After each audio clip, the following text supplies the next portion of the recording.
So hello friends, welcome to a new video. তোমরা দেখছো technologies YouTube channel. So friends, এক বন্ধু comment করেছিলে যে বাড়িতে নতুন ওয়াইফাই কানেকশান নেব, তো কিভাবে নেব, কিভাবে ওয়াইফাই যারা প্রোভাইড করে তার সঙ্গে যোগাযোগ করব, এবং কি কোম্পানি নেব, কি নেব, কত টাকার কি নেব, কোনটা ভালো হবে, কোনটা সস্তা হবে। সো ফ্রেন্ডস, এই সব কিছুই কিন্তু আজকে ভিডিওতে বলবো যে বাড়িতে কিভাবে তোমরা ওয়াইফাই কানেকশান পাবে এবং কোথেকে যোগাযোগ করবে। সো ফ্রেন্ডস, ভিডিওটা অবশ্যই কিন্তু নাটানের পুরো দেখো, তাহলে ব্যাপারটা জানতে পারবে এবং তোমরাও বুঝতে পারবে যে কীভাবে নতুন কানেকশন তোমরা নিতে পারবে। এবং যারা নতুন দর্শক নতুন ভিডিও দেখছো তাদেরকে বলবো যে অবশ্যই কিন্তু চ্যানেলটাকে সাবস্ক্রাইব করে যাবে, তাহলে যখনই ভিডিও আপলোড করবো আমি তাই নোটিফিকেশন তোমরা সবার আগে পেয়ে যাবে। সো চলো ফ্রেন্ডস, আজকে ভিডিওটা শুরু করা যাক। সো ফ্রেন্ডস, বাড়িতে নতুন ওয়াইফাই কানেকশন নেবার জন্য কিন্তু যে প্রথম অপশানটা সেটা হলো যে তোমরা যে বাড়িতে কেবল লাইন ব্যবহার করো, মানে কেবল লাইন যে সেট টপ বক্স ব্যবহার করো যার মাধ্যমে তোমরা বাড়িতে টিভি দেখো, তো যারা কেবল লাইন প্রোভাইড করে সার্ভিস তাদের সঙ্গে তোমরা যোগাযোগ করতে পারো যে তোমরা কি ওয়াইফাই কানেকশন বাড়িতে প্রোভাইড করো বা তোমরা কি ব্রডব্যান্ড কানেকশন প্রোভাইড করো, এটা তো বলে তোমরা তাদের সঙ্গে যোগাযোগ করতে পারো। এবং বেশিরভাগ ক্ষেত্রে কী হয়, যারা ওই কেবল লাইন প্রোভাইড করে, মানে কেবল সার্ভিস প্রোভাইড করে, সেট টপ বক্স প্রোভাইড করে বাড়িতে, তারাই কিন্তু ওয়াইফাই লাইনও প্রোভাইড করে, মানে ব্রডব্যান্ড কানেকশনও প্রোভাইড করে। তো তাদের সঙ্গে যোগাযোগ করলে তোমরা কিন্তু একটা রাস্তা পেয়ে যাবে যে যদি তার ওয়াইফাই কানেকশন প্রোভাইড করে থাকে তাহলে কিন্তু তারা তোমাদেরকে কানেকশন দিয়ে দিতে পারবে। সো তাদেরকে তোমরা কল করেও বলতে পারো বা তাদের কাছে গিয়েও জিজ্ঞাসা করতে পারো যে দাদা তোমরা কি কানেকশন দিচ্ছ ওয়াইফাই বা ব্রডব্যান্ড কানেকশন দিচ্ছ। যদি তারা দেয় তাহলে তোমরা কিন্তু সেখান থেকে কানেকশন নিয়ে নিতে পারো, এবং কী প্ল্যান আছে না আছে, কী কোম্পানি আছে, তো সব কিছু কিন্তু তোমরা জিজ্ঞেস করে সেখান থেকে কানেকশন নিয়ে নিতে পারো। তো কানেকশন নেওয়ার আগে তোমাদের এটা করতে হবে যে তোমাদের জানতে হবে যে তারা কী কোম্পানির সার্ভিস দিচ্ছে। অনেক রকমের লোকাল সার্ভিস প্রোভাইডার আছে, যেমন ধরো সিটি, তারপর জিটিপিএল, ডেন, তারপর হ্যাথওয়ে, তারপর ধরো অ্যাক্ট, টিকোনা, তারপর অ্যালায়েন্স ব্রডব্যান্ড। তো এই সমস্ত যে ব্রডব্যান্ড প্রোভাইডারগুলো মানে আইএসপিগুলো, এগুলো কিন্তু লোকাল আইএসপি, এগুলো কিন্তু এই কেবল অপারেটর যারা তারাই কিন্তু প্রোভাইড করে থাকে। তো সেই কেবল অপারেটরকে গিয়ে জিজ্ঞেস করবে যে তোমাদের কাছে কোন কোম্পানি অ্যাভেলেবেল আছে, সিটি, জিটিপিএল, ডেন যাই থাকুক না কেন সেগুলো তোমরা জিজ্ঞেস করবে।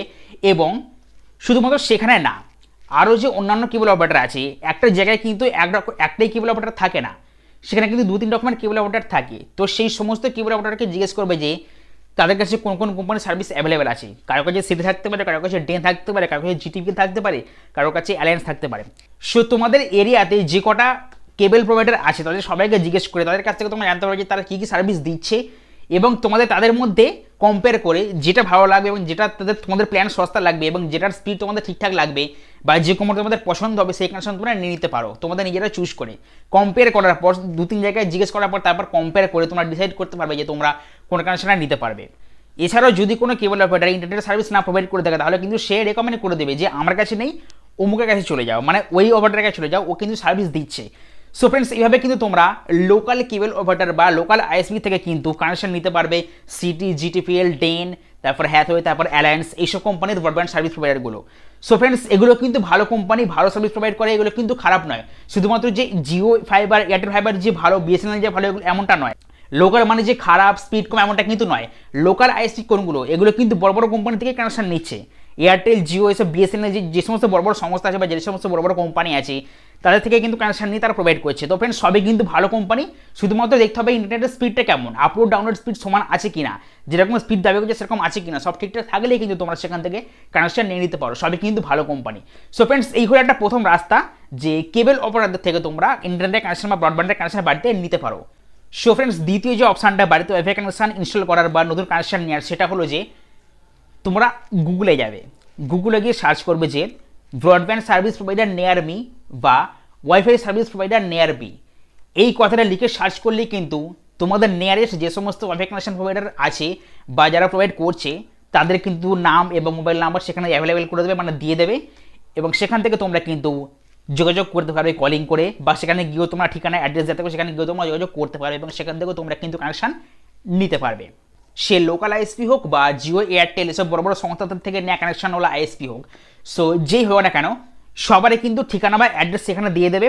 তারপর তোমরা সেখান থেকে ফোন নাম্বার নিয়ে কলও করতে পারো এবং সেখানে অ্যাড্রেসও দেওয়া থাকবে, সেই অ্যাড্রেসে গিয়ে যোগাযোগ করতে পারো, কথা বলে দেখতে পারো, এবং যেটা তোমাদের কানেকশন ঠিকঠাক লাগবে, যে কোম্পানি ঠিকঠাক লাগবে, তোমরা তোমাদের পছন্দসই এবং স্পিড টিপ সব ঠিকঠাক দেখার পরে কিন্তু তোমরা কানেকশন নিয়ে নিতে পারো। সো এই গেল 2 নম্বর অপশান। এবার বলবো তৃতীয় অপশান কি আছে বাড়িতে ওয়াইফাই কানেকশন নেবার।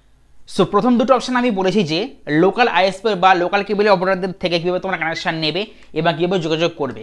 এবার বলবো জিও, এয়ারটেল, এইসব বড় বড় আইএসপি থেকে তোমরা কানেকশন কীভাবে নেবে। সো ফ্রেন্ডস, তোমরা সকলেই জানো যে জিও, এয়ারটেল, বিএসএনএল এইসব যে বড় বড় সংস্থাগুলো বা কোম্পানিগুলো এগুলো কিন্তু ব্রডব্যান্ড সার্ভিস প্রোভাইড করে ফাইবার অপটিক কেবলের মাধ্যমে করে এবং এয়ার ফাইবারের মাধ্যমেও করে। জিওর ফাইবার অপটিক কেবলও আছে, মানে জিও ফাইবারও আছে, এবং জিওর এয়ার ফাইবারও আছে। আর এয়ারটেলেরও এক্সট্রিম ফাইবার আছে, মানে এয়ারটেলের ফাইবার ব্রডব্যান্ড আছে। আর জিওরও বিএসএনএল ব্রডব্যান্ড আছে, মানে ফাইবার ব্রডব্যান্ড আছে। তো ফ্রেন্ডস, এই তিনটে কোম্পানি কিন্তু ফাইবার ব্রডব্যান্ড সার্ভিস প্রোভাইড করে পুরো ইন্ডিয়াতে। তো এদের কানেকশন নেবার জন্য তোমাদের কিন্তু সার্চ করে দেখতে হবে যে তোমাদের এরিয়াতে অ্যাভেলেবিলিটি আছে কিনা। তো জিও বলো, এয়ারটেল বলো, এরা কিন্তু সকল জায়গাতে এখনো তাদের ফাইবার কানেকশন পৌঁছে দিতে পারেনি। অনেক জায়গাতে কিন্তু এখনো জিওর ফাইবার কানেকশন বা এয়ারটেলের ফাইবার কানেকশন আসেনি। তো যে সমস্ত জায়গায় অ্যাভেলেবেল আছে সে সমস্ত জায়গাতে খুব সহজেই কানেকশন পেয়ে যাবে, কোনো চিন্তা করতে হবে না। যদি তোমরা সেই এরিয়াতে বাস করে থাকো, তোমাদের এরিয়াতে যদি থাকে তোমরা অবশ্যই কানেকশন পেয়ে যাবে, কোনো চিন্তা করতে হবে না। কিন্তু যেখানে কানেকশন নেই এয়ারটেল ফাইবারের বা জিও ফাইবারের, তোমাদের কিন্তু সেখানে কি করতে হবে, মাই জিও যে অ্যাপটা আছে বা জিওর যে অফিসিয়াল ওয়েবসাইট আছে বা এয়ারটেলের যে অফিসিয়াল ওয়েবসাইট আছে, সেখানে গিয়ে তোমরা জিও ফাইবার অপশান বা এয়ারটেল ফাইবার অপশানে গিয়ে সার্চ করে দেখতে পারো, নিজের লোকালিটি বা লোকেশান অন করে দিয়ে দেখতে পারো যে নিজের এরিয়াতে ওই ফাইবার কানেকশন অ্যাভেলেবেল আছে কিনা, জিওর বলো বা এয়ারটেলের বলো। যদি অ্যাভেলেবেল থাকে তাহলে তোমরা কিন্তু সার্চ করলে বুঝতে পেরে যাবে, কারণ সেখানে অনেক অপশন থাকে, অ্যাড্রেস দেওয়ার, পিন কোড দেওয়ার, সব কিছু দিয়ে কিন্তু তোমরা চেক করে নিতে পারবে যে কানেকশনের অ্যাভেলেবিলিটি তোমাদের জায়গা আছে কিনা লোকেশানে। যদি থাকে তাহলে কিন্তু তারা বলে দেবে যে হ্যাঁ, যোগাযোগ করে তাদের নাম্বার দিয়ে দেবে যে হ্যাঁ এই নাম্বারে যোগাযোগ করুন, বা তোমাদের নাম্বারটা তারা নিয়ে সেখান থেকে তোমরা ফোন করবে তোমাদের নাম্বারে। আর যদি না থাকে তাহলে কিন্তু সেখানে দেখিয়ে দেবে যে কামিং সুন, মানে আমরা খুব শীঘ্রই কিন্তু তোমাদের জায়গাতে আসছি আমাদের কানেকশন নিয়ে, মানে ফাইবার কানেকশন নিয়ে। তো যদি অ্যাভেলেবেল থাকে তোমাদের এরিয়াতে তাহলে কোনো চিন্তার কারণ নেই, কারণ যখনই তোমরা অ্যাপ্লাইটা করবো সেখানে যে সার্চ করে দেখবে যে অ্যাভেলেবিলিটি আছে কিনা। যদি অ্যাভেলেবেল থাকে তখন কিন্তু তোমাদের নাম্বারটা রেজিস্টার হয়ে যাবে, তখন কিন্তু সেখান থেকে কল আসবে কোম্পানি থেকে, জিও বলো বা এয়ারটেল বলো। কল এলেই তোমরা তার সঙ্গে কথাবার্তা বলে সব কিছু তোমরা কানেকশন কী প্ল্যান আছে, কত কী প্রাইস, সব কিছু তোমরা আলোচনা করার পর তোমরা সিদ্ধান্ত নিতে পারো যে নেবে কি না নেবে। তো এইভাবেই কিন্তু তোমরা বাড়িতে জিও বলো, এয়ারটেল বলো, এদের যে সমস্ত ফাইবার কানেকশন এগুলো তোমরা বাড়িতে ইনস্টল করতে পারবে। আর যাদের এরিয়াতে জিও ফাইবার বা এয়ারটেল ফাইবার নেই তাদের তো কিছু করার নেই, তাদেরকে হয় ওই এয়ার ফাইবার লাগাতে হবে, আর না হলে ওই লোকাল আইএসপি যে প্রোভাইড করে ইন্টারনেট, অ্যালায়েন্স, সিটি, ডেন ব্রডব্যান্ড, এগুলো লাগাতে হবে। যদি জিও ফাইবার, এয়ারটেল ফাইবার এগুলো পাওয়া যায় তাদের কোনো চিন্তা করার কারণ নেই, এগুলো তোমার বাড়িতে ইনস্টল করতে পারো। আর যদি না পাওয়া যায় তাহলে ওই লোকাল আইএসপি মানে সিটি, ডেন, হ্যাথওয়ে ব্রডব্যান্ড এইগুলো। তো ফ্রেন্ডস, কোনো ব্যাপার না, সবই কিন্তু ভালো কানেকশানস, সবই কিন্তু ভালো সার্ভিস দিচ্ছে, সবই কিন্তু ভালো স্পিড প্রোভাইড করে। আমি নিজেও কিন্তু বাড়িতে লোকাল আইএসপি দ্বারা ব্রডব্যান্ড ইউজ করে থাকি, কারণ আমার এরিয়াতে কিন্তু জিও ফাইবার বা এয়ারটেল ফাইবার এখনও অ্যাভেলেবেল হয়নি। সো আমার যে ওপিনিয়নে এবং আমার যে এক্সপিরিয়েন্স তাতে কিন্তু বলবো যে ফাইবার কানেকশান যে কোনো নেবে সেটাই কিন্তু ভালো, কারণ ফাইবার মানে কিন্তু তাদের মধ্যে দিয়ে লাইট স্পিডের ডেটা আসে এবং খুব ফাস্ট ইন্টারনেট কানেকশন তোমরা পেয়ে যাবে ঘরে বসেই। সো ফ্রেন্ডস, লোকাল আইএসপি হোক বা এয়ারটেল, জিও বড় বড় সংস্থা হোক, ফাইবার কানেকশন মানে কিন্তু সেটা ভালো ইন্টারনেট সার্ভিস। এবং লোকাল আইএসপি কিন্তু ভালো সার্ভিস দেয়, কারণ আমি নিজেও ব্যবহার করি এবং অনেক কিন্তু ব্যবহার করে, এবং তোমাদের মধ্যে হয়তো অনেকে ব্যবহার করো। আর জিও, এয়ারটেল তো কোনো কথা নেই, তারাও কিন্তু ভালো সার্ভিস দেয়। সো ফ্রেন্ডস, এই তিনটে অপশানস আছে বাড়িতে ওয়াইফাই কানেকশন লাগাবার বা বাড়িতে ব্রডব্যান্ড কানেকশন লাগাবার। তো ফ্রেন্ডস, এই তিনটে রাস্তা আছে, এগুলো তোমরা ট্রাই করে দেখতে পারো, তাহলে কিন্তু তোমরা তোমাদের বাড়িতে নতুন ওয়াইফাই কানেকশন ব্যবহার করতে পারবে এবং ব্রডব্যান্ড কানেকশন ইনস্টল করতে পারবে। সো ফ্রেন্ডস, এই ছিল আজকের ভিডিওটা কেমন লাগবে সেটা কিন্তু অবশ্যই লিখে জানাবে কমেন্ট বক্সে। আর যদি ভালো লাগে তাহলে কিন্তু অবশ্যই একটা লাইক করবে আর ভিডিওটাকে সবার মধ্যে শেয়ার করবে। আর যদি চ্যানেলে ফার্স্ট টাইম দর্শক তাহলে বলবো যে চ্যানেলটাকে অবশ্যই কিন্তু সাবস্ক্রাইব করে যাবে, পাশে অল বাটনও ক্লিক করে দেবে, তাহলে যখনই এরকম টেকনোলজি রিলেটেড ভিডিওস আমি আপলোড করবো বা ফিনান্স রিলেটেড ভিডিওস আমি আপলোড করবো তার নোটিফিকেশন তোমরা সবার আগে পেয়ে যাবে।